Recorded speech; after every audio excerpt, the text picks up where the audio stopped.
అధికారంలోకి వచ్చిన వెంటనే వైసీపీ కార్యాలయాలపై పడిన కూటమి ప్రభుత్వం నిబంధనలకు విరుద్ధంగా కార్యాలయాల ఏర్పాటు జరిగిందని చెబుతూ నోటీసులు ఇవ్వకుండానే వైసీపీ కార్యాలయాలను కూల్చివేసింది.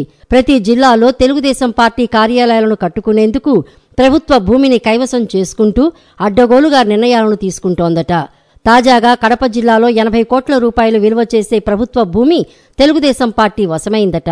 ఎంతో విలువైన ఆ భూమిని కాపాడుకునేందుకు కడప ప్రజలు చేసిన ప్రయత్నాలన్నీ విఫలమయ్యాయట.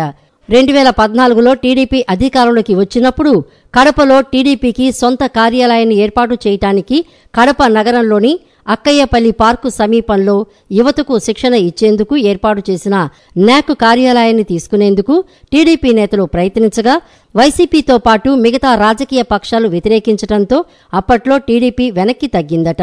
టీడీపీ కూటమి అధికారంలో ఉండటంతో మళ్లీ పావులు కదిపి ప్రభుత్వం తమ చేతుల్లో ఉండటంతో ఆ స్థలాన్ని 99 ఏళ్లకు లీజు ప్రాతిపదికన టీడీపీ జిల్లా కేంద్ర కార్యాలయం నిర్మాణానికి కేటాయిస్తూ మంత్రివర్గం సైతం తీర్మానించిందట.